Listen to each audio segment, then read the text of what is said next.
क्या हुआ जब अचानक अयोध्या पहुंचा। सैकड़ों नागों का झुंड, इनका संबंध नागलोक से बताया जा रहा है।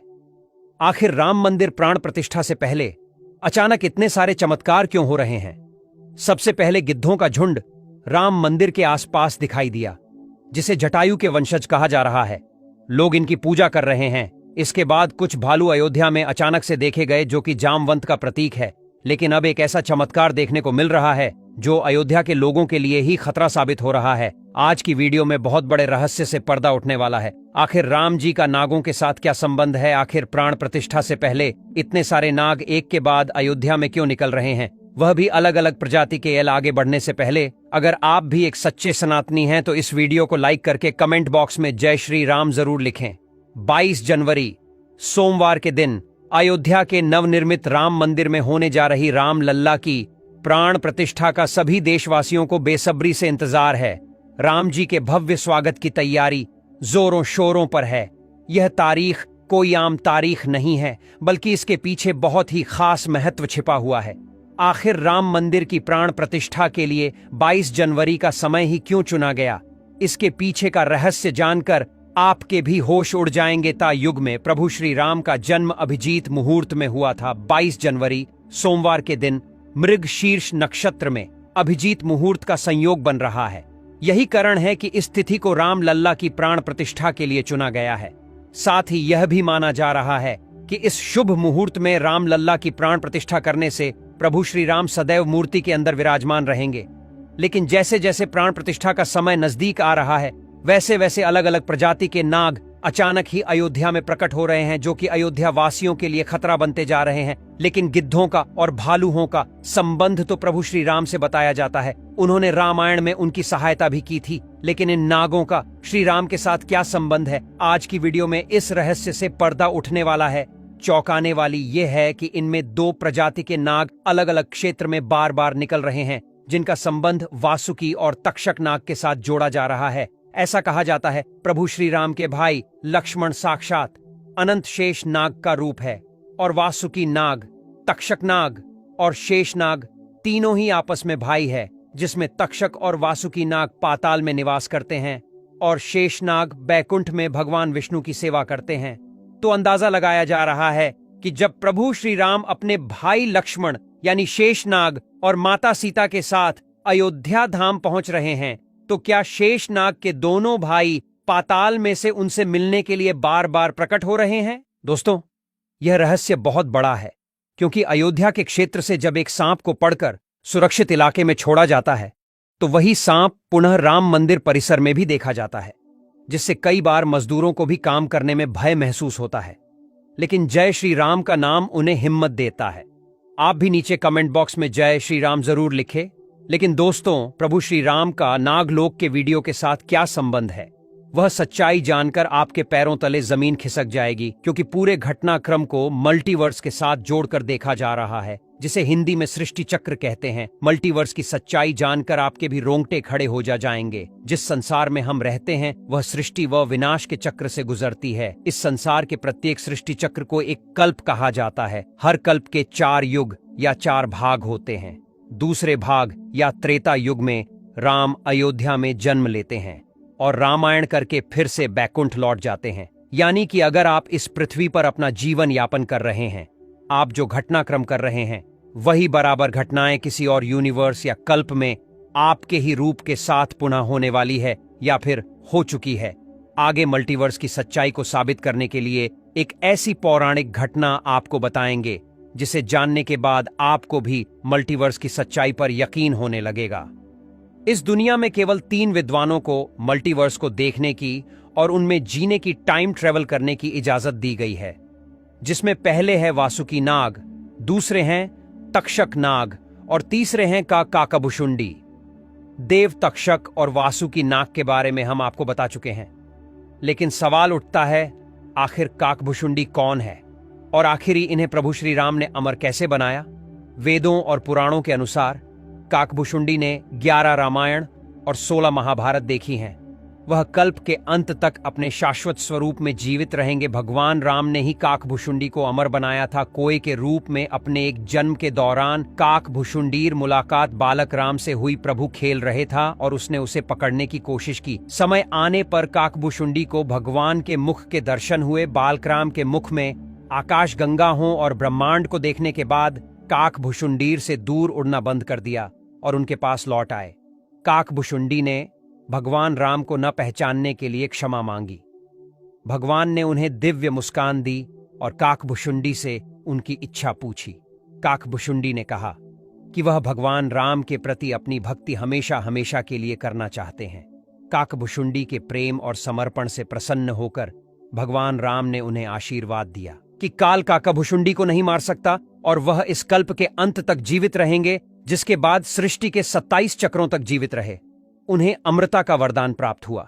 वे कौवे के रूप में जीवित रहे क्योंकि उन्हें भगवान राम के निकट रहने का अवसर मिलता।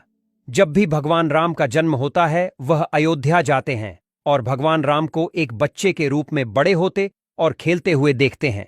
यह भी हो सकता है काकभुशुंडी अयोध्या में भी हाल फिलहाल मौजूद हो और राम मंदिर के निर्माण कार्य को अपनी आंखों से देख रहे हो, यानी कि यह तीनों विद्वान अपनी मर्जी से किसी विकल्प यानी यूनिवर्स में जा सकते हैं, टाइम ट्रेवल कर सकते हैं। और अयोध्या में अचानक से नागों का पाया जाना, वो भी राम मंदिर प्राण प्रतिष्ठा से। पहले तो इनका संबंध भी वासुकी और तक्षक नाग से लगाना गलत नहीं होगा। इन नागों के दर्शन मात्र से भक्तों का उद्धार हो जाता है।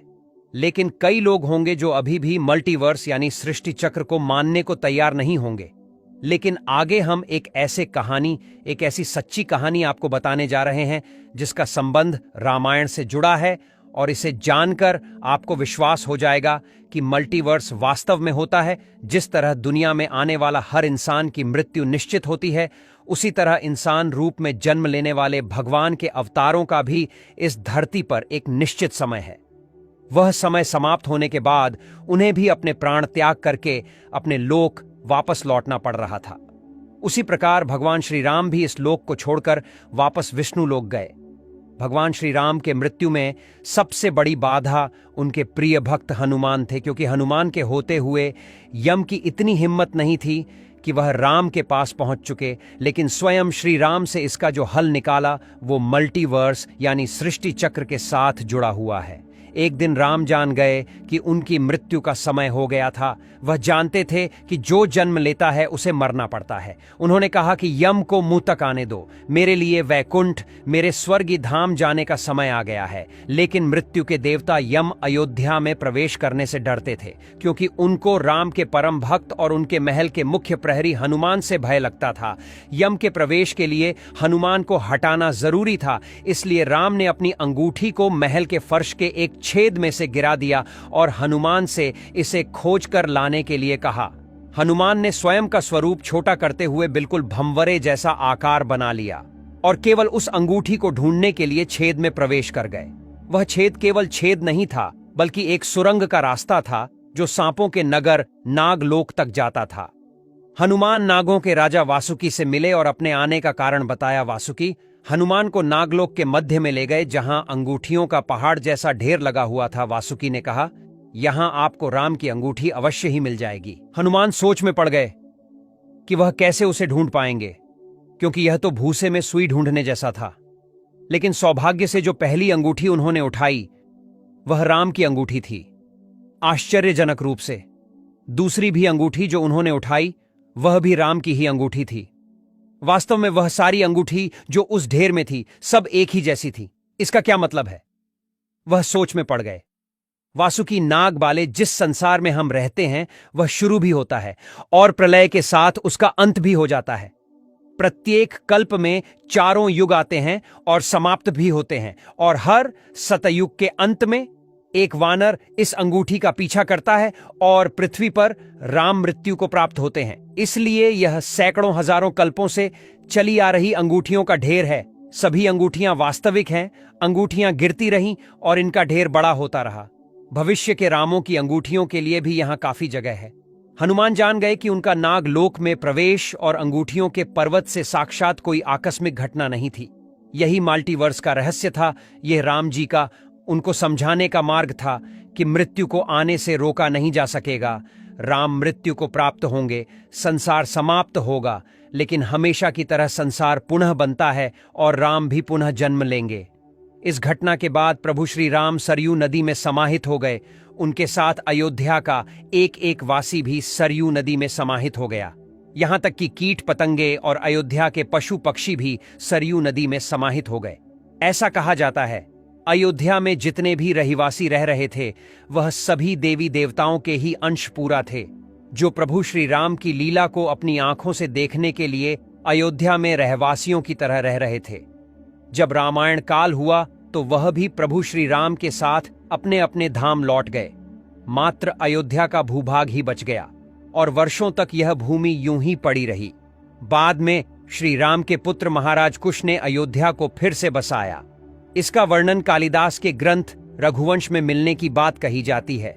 रामायण के अनुसार कुश ने ही सर्वप्रथम पत्थरों के खंभों वाले मंदिर का अपने पिता श्री राम की पूज्य जन्मभूमि पर निर्माण करवा, या वहीं जैन परंपराओं के मुताबिक अयोध्या को ऋषमदेव ने फिर से बसाया था। भविष्य पुराण के अनुसार उज्जैन के महाराज विक्रमादित्य ने ईसा पूर्व में एक बार फिर से दूसरी बार उजड़ चुकी अयोध्या का निर्माण करवाया। धार्मिक ग्रंथों के अनुसार उन्होंने अयोध्या में सरयू नदी के लक्ष्मण घाट को आधार बनाकर 360 मंदिरों का निर्माण करवाया था। वे भगवान विष्णु के परम भक्त थे और इसीलिए उन्होंने ही श्री राम जन्मभूमि पर एक भव्य मंदिर का निर्माण करवाया था। हिंदू पक्ष का दावा रहा है कि बाबर से पहले भी 1833 में मुस्लिम आक्रमणकारी सालार मसूद ने जन्मभूमि मंदिर को ध्वस्त कर दिया था। अयोध्या में राम जन्मभूमि मंदिर पर विवाद की कहानी की 1528 से शुरू हुई हिंदुओं का दावा है कि मुगल आक्रमणकारी बाबर ने उस पवित्र जगह को तोड़कर उस पर मस्जिद का निर्माण करवा दिया।